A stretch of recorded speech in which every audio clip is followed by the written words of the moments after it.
Result অনুযায়ী 143টা সিটে আমাদের এ গ্রেড। আসসালামু আলাইকুম এভরিওয়ান। মাঝে মধ্যে হুজুরদের বক্তব্য শুনলে খুব হাসি পায়, কারণ এতেরা নাকি বাংলাদেশে ইসলাম কায়েম করবে। কি ইসলাম কায়েম করবে আল্লাহ পাক ভালো জানে, কারণ এতেরা আজও বাংলাদেশের সকল হুজুররা এক হইতে পারে নাই। হেফাজত একদিকে, চরমোনা একদিকে, জামাত একদিকে, তাবলিগ একদিকে, এক এক দল এক এক দিকে। কিন্তু এতেরা যে সত্যিকারে বাংলাদেশের মানুষের জনগণের শান্তি চাইতো, ভালো চাইতো, তাহলে এরা কখনো এই যে আসন নিয়ে মানে এত জর্গাজাটি বা এত ধরনের মানে বাজে বক্তব্য দিত না। চরমোনার হুজুরে জীবনে এতে এতে উপজেলা মেয়র হইতে পারে নাই। এতে নাকি এখন 143 আসনে এ গ্রেড অবস্থানে আছে।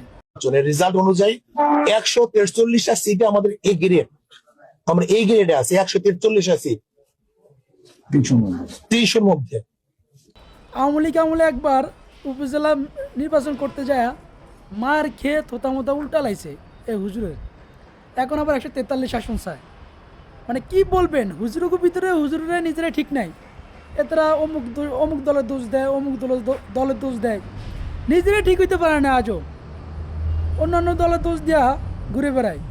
হেফাজত একদিকে, জামাত একদিকে, চরমোনা একদিকে।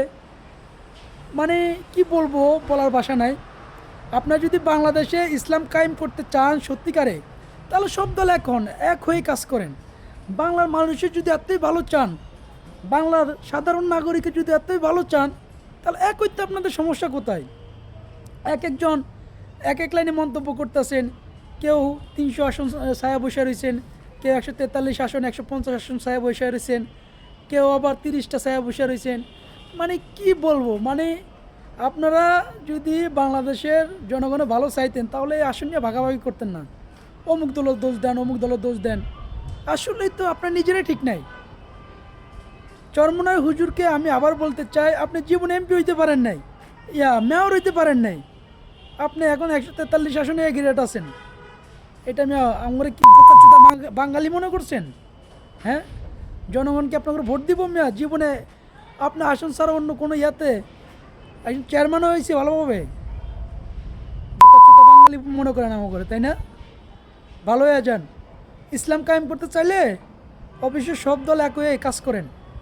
জিকিরের লগে গাছের আঘাত উঠলেও হবে না, একটু মাটিতে নামবেন মাঝে মধ্যে। সবাই ভালো থাকবেন। আল্লাহ হাফেজ। আসসালামু আলাইকুম।